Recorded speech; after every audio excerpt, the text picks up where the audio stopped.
tardes, Rolando Martínez. Soy estudiante de la Escuela Superior Politécnica del Chimborazo.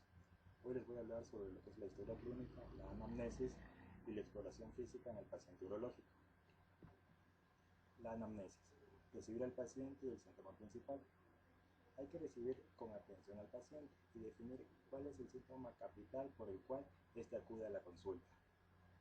Parámetros como la edad, el sexo y la profesión son importantes, ya que una infección en los niños orienta a pensar en una malformación congénita, y en los adultos tenemos que pensar en enfermedades adquiridas. Antecedentes familiares y personales también son importantes, como por ejemplo las enfermedades hereditarias, como podrían ser la poliquistosis renal o la esclerosis tuberosa. Es importante investigar sobre cirugías previas o los medicamentos que el paciente se encuentra tomando en este momento. Sintomatología clínica. Los motivos por los cuales el paciente acude a una consulta urológica generalmente van a estar relacionados con lo que es el color de la orina, la sintomatología dolorosa, trastornos de la eyaculación y las evaluaciones del PSA prostático. Alteraciones del color de la orina. Las alteraciones más frecuentes van a ser la hematuria, la piuria, la quiluria y la fecaluria. La hematuria, que es la mezcla de orina con sangre proveniente del tracto urinario por encima del tracto urinario de la uretra. Aquí vamos a ver que los hematíes, si se encuentran de 1 a 3 por campo, esto no se va en la hematuria. En cambio, si se encuentra de 4 a 100 por campo, hablamos de una microhematuria, y si hay más de 100 por campo, una macrohematuria. Esta hematuria puede ser tanto asintomática como sintomática. La asintomática debemos pensar en una neoplasia, mientras que en la asintomática podemos pensar en una infección aguda. Hay que diferenciar la hematuria de la uretrorragia. Esta es la presencia de sangre desde estructuras situadas por debajo del esfínter estriado de la uretra. La piuria es la presencia en la orina de más de 10 leucocitos por campo, y según la concentración de leucocitos va a depender del aspecto macroscópico, es decir, puede haber una orina normal, turbia, con grumos blancos, o una orina totalmente blanca. La piuria lo que nos va a indicar es la presencia de un proceso infeccioso o inflamatorio. La quiluria, esta se define como la presencia de líquido en la orina. La orina va a presentar un color blanco, lechoso, por la presencia de líquidos en dilución. La causa de esta va a ser una fístula entre lo que es el aparato urinario y el sistema linfático. Esta va a estar dada por lo que es una filariasis, por los traumatismos, una tuberculosis o tumores retroperitoneales. La fecaluria es la presencia de heces en la orina. Esta se puede deber a una fístula entre el aparato urinario y el intestino. Las causas pueden ser diverticulitis del sigma, SIDA de colon y enfermedad de Crohn. La sintomatología dolorosa en el tracto urinario. Aquí el dolor capital va a ser denominado el cólico nefrítico. Es un dolor más o menos agudo en la fosa renal que se irradia a lo que es el flanco y hacia los genitales. Puede estar asociado a una sintomatología miccional y puede presentar síntomas vegetativos. Esta va a ser la causa más frecuente por la cual los pacientes acuden a consulta en emergencia. La sintomatología del tracto urinario. Esta puede ser síntomas irritativos, obstructivos o incontinencia urinaria. Los síntomas irritativos. Aquí podemos encontrar la poliaquiuria, que son micciones frecuentes y de poca cantidad, la disuria, que es la dificultad para iniciar la micción imperiosa, que es el deseo urgente de orinar que no puede detenerse, y el tenesmo, que es la sensación o ganas de orinar después de haber vaciado la vejiga. En los síntomas obstructivos vamos a ver la dificultad en el inicio de la micción, que es el retraso en el comienzo de la evacuación urinaria, que esta puede durar desde segundos y en casos graves hasta minutos. Encontramos el chorro débil, que es la disminución de la fuerza de la micción por obstrucción, la micción interrumpida, que son dos micciones seguidas aparentemente normales pero en un periodo de tiempo muy corto, el goteo postmiccional, que es el escape terminal de gotas de orina una vez terminada la micción, y la retención urinaria, que es la incapacidad de emitir por la uretra toda o parte de la orina contenida en la vejiga. La incontinencia urinaria, esta se va a definir como la pérdida involuntaria e incontrolada de orina por la uretra. Esta puede ser una incontinencia de urgencia cuando está relacionada con la urgencia miccional, o puede ser de esfuerzo, generalmente en mujeres multíparas. También puede encontrarse en el hombre adulto, cuando está relacionada en el goteo postmiccional, y en los niños el goteo postmiccional va a ser generalmente nocturno y se denomina enuresis. Dentro de los trastornos de la erección vamos a encontrar la disfunción eréctil y el priapismo. La disfunción eréctil es la incapacidad para mantener una erección. Las causas para esta disfunción eréctil pueden ser psicológicas, neurológicas, tóxicas o medicamentosas. El priapismo es la erección prolongada, dolorosa y sin deseo sexual. Los trastornos de la eyaculación. Aquí tenemos la prostatorrea, que es la emisión de líquido prostático, la eyaculación precoz, que es la expulsión de semen antes de la penetración o muy próxima a esta, la aneyaculación, que es la falta de eyaculación durante el coito, la eyaculación retrógrada, que es la eyaculación interna hacia lo que es la vejiga, y la hemosperma, que es la presencia de sangre en el seno. El PSA prostático. Generalmente es solicitado por el médico en atención primaria para el diagnóstico precoz del cáncer. Hay que tomar en cuenta que el punto de corte o lo normal del PSA va a ser 4 nanogramos por mililitro. Para una detección precoz adecuada hay que hacerla en pacientes que tienen antecedentes familiares de cáncer. A los 40 años hay que empezar a pedir la PSA, mientras que en pacientes que no tienen antecedentes se puede realizar a los 50 años. El PSA tiene una sensibilidad del 80% y una especificidad del 50%. Exploración física. En una exploración física vamos a lograr varias cosas.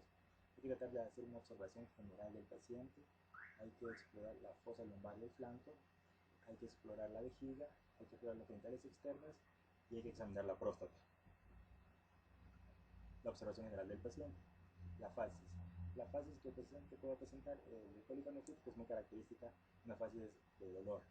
También puede presentar un síndrome de Cushing con la cara en luna llena. En la piel hay que cerciorarse de la presencia de manchas cutáneas pigmentadas, adenomas sebáceos y neurofibromas subcutáneos. En alteraciones endocrinopatías pueden encontrarse ginecomastia o distribución anómala del vello pubiano. Las extremidades inferiores y edema. Podemos encontrar lo que es debido a un carcinoma genitourinario. Exploración de la fosa lumbar y del flanco. Esta generalmente se la realiza a través de la maniobra de Guillón, que se debe intentar palpar el riñón entre ambas manos. Normalmente no se palpan los riñones. Solo se pueden palpar en lo que son los lactantes y los niños menores de 3 años. Con lo que el médico se puede encontrar a la hora de la exploración puede ser con una fosa lumbar o flanco normal, con una fosa lumbar y flanco doloroso, o con una fosa lumbar y un flanco con tumor. La fosa lumbar y el flanco normales a la palpación. Si nos encontramos con esto, no va a excluir la posibilidad de una patología renal importante. La fosa lumbar o flanco doloroso a la palpación. Hay que determinar si el dolor es urológico o no es urológico. Si es urológico hay que cerciorarnos de que la maniobra de Guillón se realizó correctamente y con suavidad. Si no es urológico puede presentarse un dolor en la fosa lumbar derecha, pero debido a una apendicitis retrocecal, a ciertas afecciones de la vesícula, del duodeno o de la cabeza del páncreas. La fosa renal o flanco en los que se palpa una masa. Aquí puede palparse una tumoración no dolorosa debido a un quiste renal, un tumor maligno localizado o una hidronefrosis. También encontramos una tumoración fija y no dolorosa. El tumor renal avanzado o un tumor retroperitoneal. La exploración de la vejiga. Para la exploración de la vejiga es fundamental que ésta se encuentre al menos con 500 cc de orina. El diagnóstico diferencial que se puede realizar aquí va a ser con globo vesical, que simplemente es una tumoración suprapúbica bien delimitada. Vamos a diferenciar el globo vesical de la ostitis del pubis, que esto es un proceso inflamatorio de la sínfisis del pubis, que va a estar relacionada con una cirugía de la próstata o de la vejiga. También podemos diferenciarlo de los tumores del uraco y los paravesicales. La diferencia para el globo vesical es que con un simple cateterismo podemos descartar totalmente esto. La exploración de la vejiga en la mujer es mucho más fácil porque esta se va a realizar a través de la vagina y va a confirmar la incontinencia de orina y su relación con el esfuerzo. Puede también diagnosticar el tipo de incontinencia a través del test de Bonney, o también puede descubrirse la presencia de una patología asociada a esta. Dentro de la exploración de los genitales externos en el varón, se va a iniciar con la exploración del pene. Se va a retraer hacia atrás la piel del prepucio, Se estudia la mucosa grande y el meato de la uretra, se realiza una expansión de todo lo que es el meato de la uretra, se explora la mucosa de la fosa navicular. Las alteraciones de la mucosa grande del prepucio y genital que podemos encontrar va a ser los melanomas, las lesiones papulosas, las lesiones ulceradas, las lesiones exofíticas papilares, las lesiones eritematosas y las lesiones vesiculares. Las lesiones papulosas son lesiones sólidas sobrelevadas de la mucosa de un tamaño inferior a 1 centímetro. Las pápulas perladas del pene van a ubicarse en lo que es el borde coronal del glande. Las glándulas sebáceas ectópicas se van a ubicar en lo que es el surco balano-prepucial. Y el líquen esclerotrófico va a producir una fimosis por esclerosis del prepucio y una estenosis del meato uretral.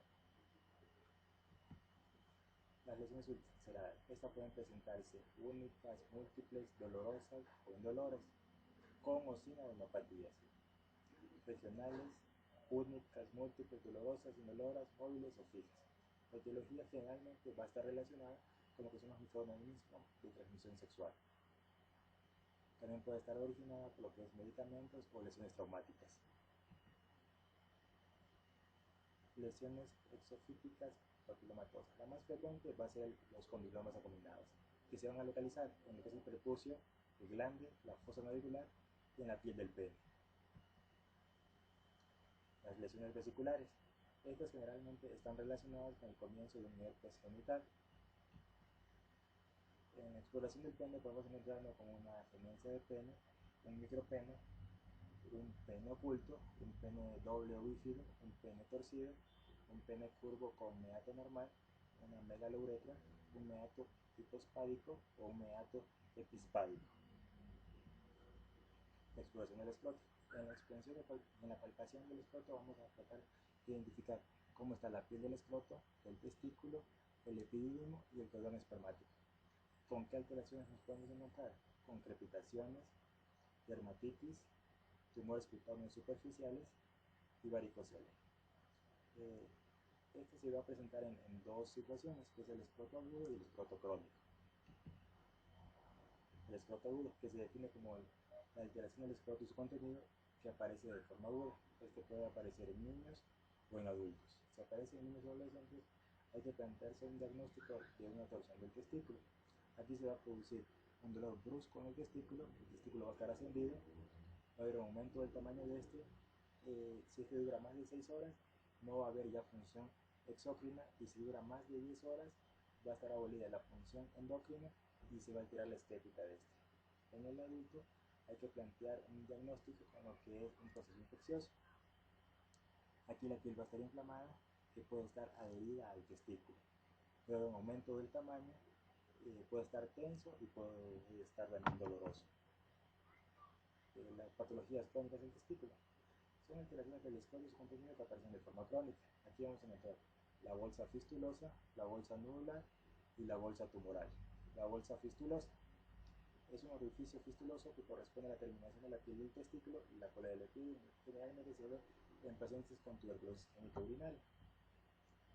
La bolsa nodular. Si el nódulo no es doloroso, hay que pensar en un quiste del epidídimo. En cambio, si el nódulo es doloroso, hay que pensar en un proceso granulomatoso. Y la bolsa tumoral, esta puede ser debida a un hidrocele, un espermatocele, un tumor del testículo maligno o un varicocele. La exploración de la próstata. El tacto rectal. Este acto es importante en la exploración físico-urológica. El tacto rectal con el paciente en posición de plegaria maometana, con la mano cubierta por un guante, se introduce el dedo en el recto con suavidad y bien lubricado. En la exploración física de la próstata se va a tratar de investigar lo que es los límites de la glándula, las características de la superficie, la consistencia, el tamaño, la movilidad y los síntomas. Los límites de la glándula. Generalmente se palpa con una superficie convexa, con bordes bien definidos. En la hiperplasia prostática benigna, el surco medio va a desaparecer y los surcos laterales van a ser más nítidos. En cambio, en el cáncer de próstata infiltrante, los bordes no son nítidos y la glándula está mal delimitada. Características de la superficie. Normalmente, la superficie va a ser lisa y ligeramente convexa, con un surco medio longitudinal. En el cáncer de próstata va a presentar una superficie con nódulos o multinodular, y en la prostatitis o en la hiperplasia prostática benigna se puede presentar la superficie lisa. La consistencia normal puede ser blanda y firme, como la sensación cuando se tocan los labios cerrados. En la prostatitis aguda va a ser blanda, poco firme y sin tono, como cuando se tocan los labios un poco entreabiertos. En la hiperplasia prostática benigna, la consistencia va a estar elástica, como cuando se toca el cartílago de la punta de la nariz. Y en el cáncer de próstata la consistencia es dura, similar a la arcada superciliar. El tamaño. El tamaño es un poco complicado de determinar, se necesita de mucha experiencia del médico. Generalmente el tamaño va a ser de 4.5 centímetros, y cuando existe un agrandamiento del tamaño de la próstata van a existir 4 grados. El primer grado, que es un tamaño prácticamente normal, se va a presentar una convexidad aumentada y el surco medio va a estar mantenido. En el grado 2 va a haber un ligero aumento del tamaño, la convexidad de los lóbulos y el surco lateral van a estar bien delimitados, y se dice que en promedio va a ser de unos 30 a 50 gramos que va a pesar la glándula. En el estadio 3 vamos a ver una próstata agrandada, surco medio y surcos laterales profundos, y va a pesar entre unos 50 a 80 gramos. En el grado 4, la próstata va a estar muy grande, sin surco medio, sin surcos laterales profundos, y va a pesar alrededor de 80 gramos. La movilidad. El desplazamiento de la glándula prostática va a ser cráneo-caudal y antero-posterior. Pueden ser móviles o no móviles. Las móviles las vamos a tener en una próstata normal, en una próstata con infecciones o en las hiperplasias, y no van a ser móviles en el cáncer de próstata infiltrante. Los síntomas. Al realizar el tacto rectal puede ser dolorosa y no dolorosa. No dolorosa va a ser una próstata normal si presenta tumores o en la hiperplasia. También va a ser dolorosa en las infecciones o en las inflamaciones de la próstata. El tacto rectal. El tacto rectal es imprescindible para el estudio bacteriológico y citológico de la próstata. Hay que realizar siempre un masaje prostático, y hay que recoger la orina y la secreción uretral para su análisis. Gracias.